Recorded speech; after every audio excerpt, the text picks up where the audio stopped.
Something happened this week that has Deion Sanders upset, and we're going to talk about it right after the bumper.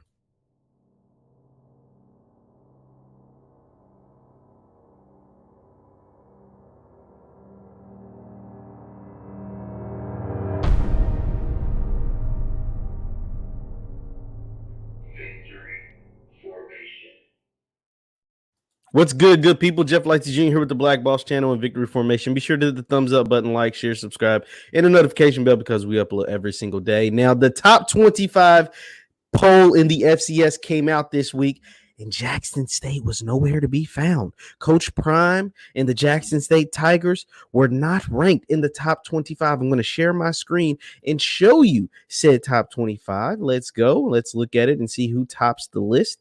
Now, if we look at the top of the list, Sam Houston, James Madison, and South Dakota State all make up the top three of the top 25. And then you continue down, you get North Dakota State that's produced guys like Carson Wentz and Trey Lance, Delaware, which is where Joe Flacco came from, Weber State, which is the school that Damian Lillard played basketball for, Southern Illinois, North Dakota, Montana, and Jacksonville State. Jacksonville State make up the top 10. If you keep scrolling, though, let's see if we keep on scrolling down.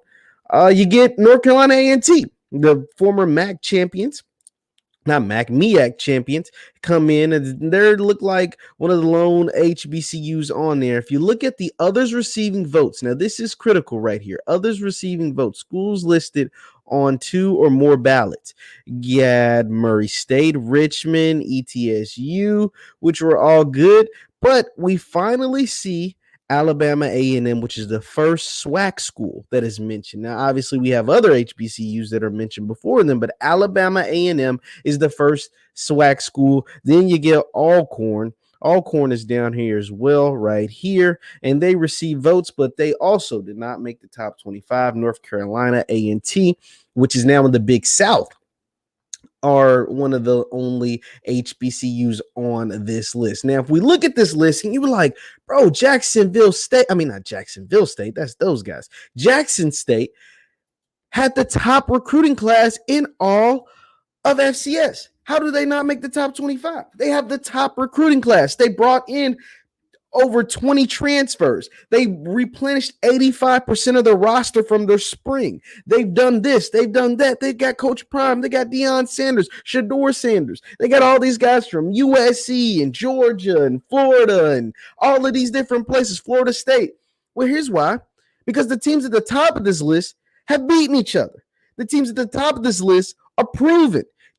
Although Jackson State's roster is 85% new, we haven't seen them play. Most of them we haven't seen play, and they haven't proven that they can go out there and beat the best of the SWAC teams. As you see, the rest of the SWAC teams aren't even – there's no other SWAC team on there. Alabama A&M, who just won the spring championship for the SWAC, went 5-0. They weren't ranked. They received some votes, but they weren't ranked. Alcorn, who's been the cream of the crop of the SWAC for a few years outside of the spring season that they didn't play, they weren't ranked. And then when we look at Jackson State's schedule, it's not one that's going to get them ranked. Now, let me once again, I ended that screen and I'm going to show you something else. And we're going to take a look at their schedule. Now, if we look at Jackson State's schedule, it's got some really good fun, HBCU games on here. I mean, starting opening night, you got Florida A&M. That's going to be a tough one. Orange Blossom Classic on ESPN2 down in Miami, Florida. That's going to be lit. Southern Heritage Classic the very next week down in Memphis, Tennessee on ESPN3. It's going to be lit against Eddie George and the Tennessee State, but they haven't been very good. Florida A&M wasn't ranked, and none of these other teams, Alabama A&M, is going to be another great game down in Huntsville, Alabama on the ESPN networks. And they received some votes, but they weren't ranked.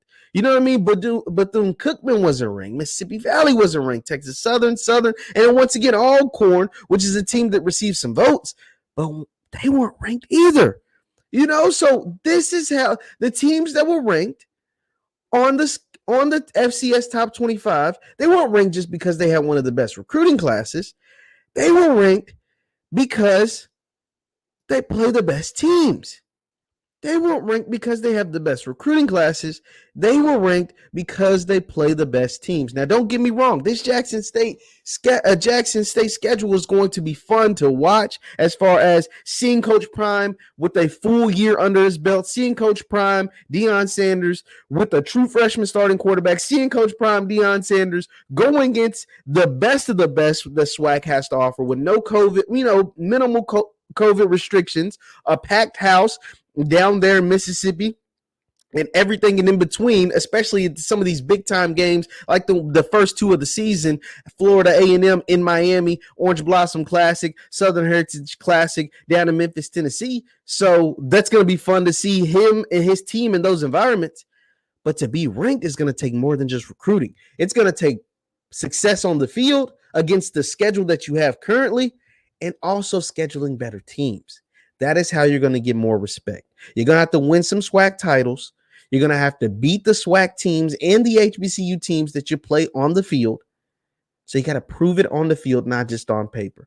I know Coach Prime was not happy. He was not happy at all to see that his team, his son has come out and said, man, we're not a regular HBCU, dog. Like, we're different than everybody else. You can't compare us to the other SWAC schools. Why? Because we chose to come to Jackson State. Your school chose for you to come there. You didn't have any other options. He didn't use these exact words, I'm paraphrasing. He's basically saying, man, the guys at the Alabama A&Ms, at the Alcorns, at the, Alabama States, at all of these different places, Tennessee States, FAMUs, all of that, they couldn't go to USC and Alabama and Florida and Georgia and LSU. They had to go to their schools. See, we had offers, and some of us even played at some of those schools, South Carolina, Missouri, USC. But we chose Louisville, but we chose to be here. So it's going to be interesting to see Coach Prime, Shedeur, and the rest of the Jackson State Tigers to back up all of that talk, to back up all the cool jerseys that they got, to back up all the new facilities that they have. The playing field is being leveled. Hell, the playing field is lopsided for Jackson State compared to some of the other schools in the SWAC. As of right now, as far as facilities, as far as pub, as far as marketing, as far as everything else, publicity. So you got to prove it on the field. And more than just on paper in a recruiting class, with actual play on the field. And I can't wait to see it. Leave your thoughts in the chat. Leave your thoughts in the comments. Once again, I'm Jeff Lightsy Jr. with the Black Boss Channel and Victory Formation. And for those of you on Facebook, you can follow me on Facebook at Jeff Lightsy Sports. I post all this content on there and more. Thank you guys for tuning in, and I'll see you next time. Peace.